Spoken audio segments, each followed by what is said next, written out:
हर वक्त हमारे पास एक ऐसी चीज होती है जो हमको समझाती है कि हमारी शक्ति के पीछे कितनों की कुर्बानी हो सकती है। हमको सिर्फ ब्रह्मांड का सफर ही करना है, जो सफर हमको हमारी कामयाबियों का मंजर दिखा सकता है। हमारे पूर्वजों ने भी कहा था कि यह रास्ता बहुत मुश्किल होने वाला है, फिर भी हमें अभी भी ऐसा लग रहा है कि हम हमारा सफर कुछ ही सालों में शुरू कर देंगे, जो हमको समझाएगा कि आज भी हमारे पास उतनी ताकत है जितनी हमारे पूर्वजों के पास थी। हर बार हमको लगता है कि हम सब कुछ पा सकते हैं, पर वह गलत साबित हुआ। तो चलिए चलते हैं उस चीज की तलाश में जो हमारे साथ कभी भी समझौता नहीं करेंगी। आखिर में हमको ही समझना पड़ेगा कि हम हर वक्त अपने आप को झूठा दिलासा नहीं दे सकते। 10 अरब साल पहले एक युवा एंड्रोमेडा आकाशगंगा के घूमते हुए नेबुला के भीतर इयॉन्स की सभ्यता पनपी। पहले कभी नहीं देखी गई किसी भी चीज से अलग इयॉन्स शुद्ध चेतना के प्राणी थे। उनका सार नवजात आकाशगंगा की ही आदिम ऊर्जा से बुना हुआ था। उनके शहर तारों की रोशनी से जगमगाते विशाल विचार निर्माण आकाशीय विस्तार में बिखरे हुए थे। संचार तात्कालिक था, एक टेलीपैथिक वेब जो दूरी को पार करता था, उनके दिमाग को एक साथ बांधता था। उनका अस्तित्व ज्ञान और आश्चर्य का एक सिम्फनी था। आकाशगंगा की नवजात ऊर्जा के साथ अपने अनोखे संबंध का उपयोग करते हुए इयॉन्स ने अकल्पनीय शक्ति का उपयोग किया। उन्होंने नक्षत्रों को गढ़ा, घूमते हुए नेबुला से सितारों को जन्म दिया और ब्रह्मांडीय महासागर में खुद को आगे बढ़ाने के लिए तारकीय हवाओं का उपयोग किया। उनकी जिज्ञासा की कोई सीमा नहीं थी। विशाल मानसिक उपकरणों का उपयोग करते हुए उन्होंने घूमते हुए नेबुला में प्रवेश किया। नवजात ब्रह्मांड में चेतना की प्रतिध्वनियों की खोज की। उन्होंने समानांतर वास्तविकताओं के अस्तित्व के बारे में सिद्धांत बनाए और इस संभावना पर विचार किया कि अन्य मन विशाल ब्रह्मांडीय चुनने से उन्हें देख सकते हैं। लेकिन एंड्रोमेडा कोई स्वर्ग नहीं था। तारों के नखरे आकाशगंगा में घुस गए, ऊर्जा के अकल्पनीय भंवर को मुक्त कर दिया।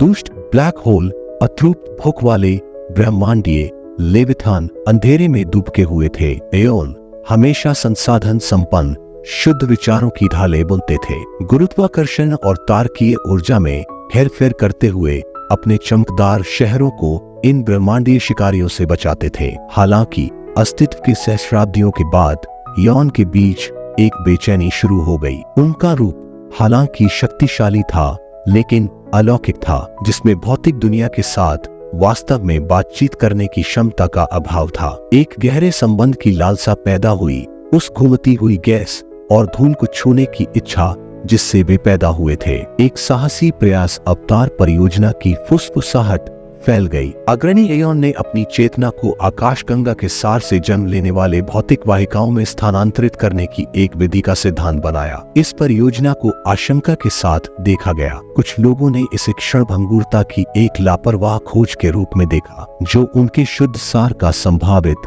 कमजोर पड़ना था। हालांकि अन्य लोगों ने इसे अपने विकास में अगला कदम, ब्रह्मांड को बिल्कुल नए तरीके से अनुभव करने का मौका माना। बहुत विचार विमर्श के बाद स्वयंसेवकों का एक समूह आगे बढ़ा, जो इस महत्वपूर्ण प्रयोग की जिम्मेदारी उठाने के लिए तैयार था। यह प्रक्रिया गोपनीयता में लिपटी हुई थी। ब्रह्मांडीय ऊर्जा पर अपनी महारत का उपयोग करते हुए एओन ने संवेदनशील प्रकाश के जटिल कोकुन तैयार किए, जो उन्हें भौतिक रूप की क्षमता से भर देते थे। स्वयंसेवक इन कोकुनों में प्रवेश कर गए।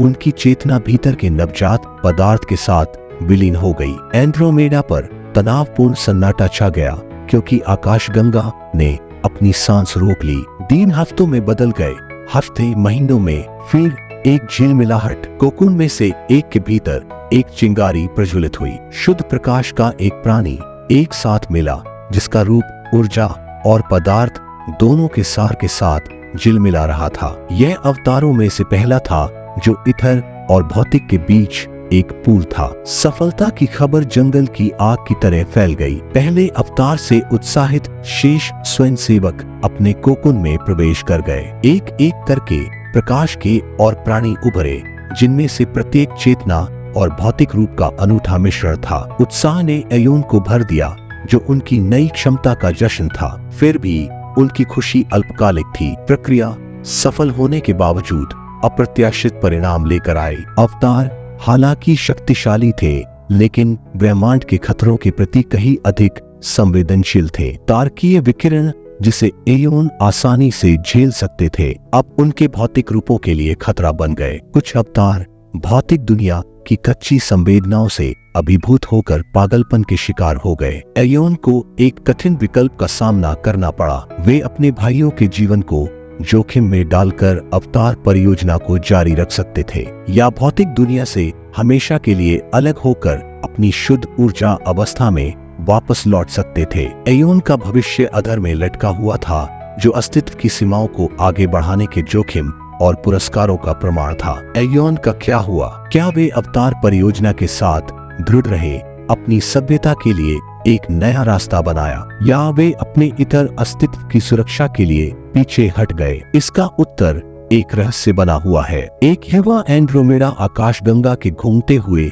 नेबुला में खोई हुई एक फुसफुसाहट। शायद एक दिन जब हम ब्रह्मांड में गहराई से उतरेंगे तो हमें उनके भाग्य के सुराग मिल सकते हैं, जो हमारे गैलेक्टिक पड़ोसी में चेतना की पहली टिमटिमाती लौ का प्रमाण है। अवतारों की कमजोरी की खोज ने एयोन के बीच तिखी बहस छेड़ दी। परंपरावादियों ने अपने शुद्ध ऊर्जा रूप से चिपके हुए तर्क दिया कि भौतिक दुनिया के खतरे बहुत ज्यादा है। उन्होंने तर्क दिया कि अवतार परियोजना एक लापरवाह जुआ थी, जो उनकी पूरी सभ्यता के विलुप्त होने का कारण बन सकती थी। हालांकि अवतारों का खुद का दृष्टिकोण अलग था। वे अपनी नई नई इंद्रियों की समृद्धि, एक नवजात तारे की गर्मी को महसूस करने की क्षमता और अपने पैरों के नीचे आकाशगंगा की धूल की ठोसता का आनंद लेते थे। उन्होंने तर्क दिया कि विकास और समझ की संभावना जोखिमों से ज्यादा है। यह बहस सहस्राब्दियों तक चली। अवतारों के उत्साह से प्रेरित एयोन के एक गुट ने भौतिक दुनिया के खतरों को कम करने के तरीकों के साथ प्रयोग करना शुरू कर दिया। उन्होंने अवतारों के लिए सुरक्षात्मक मानसिक आभा विकसित की और अधिक लचीले भौतिक शरीर बनाने के तरीकों की खोज की। इस बीच अवतार खुद निष्क्रिय नहीं थे। वे एंड्रोमेडा के विशाल विस्तार में निकल पड़े, अज्ञात नेबुला की खोज की और युवा आकाशगंगा के भीतर अन्य नवजात जीवन रूपों का सामना किया। वे एयोन के राजदूत बन गए, इन नवजात सभ्यताओं के साथ अस्थायी गठबंधन बनाए और ब्रह्मांड के अपने विशाल ज्ञान को साझा किया। हालांकि ब्रह्मांडीय गहराई से एक नया खतरा उभरा। आकाशगंगा के वर्चस्व की प्यास से प्रेरित एक दुष्ट सभ्यता ने एंड्रोमेडा पर अपनी नजरी गड़ा दी थी। हैदर के नाम से जानी जाने वाली इस सभ्यता के पास ऐसी दुर्जेय तकनीक थी जो एयोन के सामने आने वाली किसी भी चीज को बौना बना देती थी। उनके आगमन ने पूरी आकाशगंगा में सदमे की लहरें भेज दी, जिससे एयोन को एक कठोर वास्तविकता का सामना करने के लिए मजबूर होना पड़ा। शुद्ध ऊर्जा पर उनकी महारत हैदर के उन्नत हथियारों के सामने कुछ भी नहीं थी।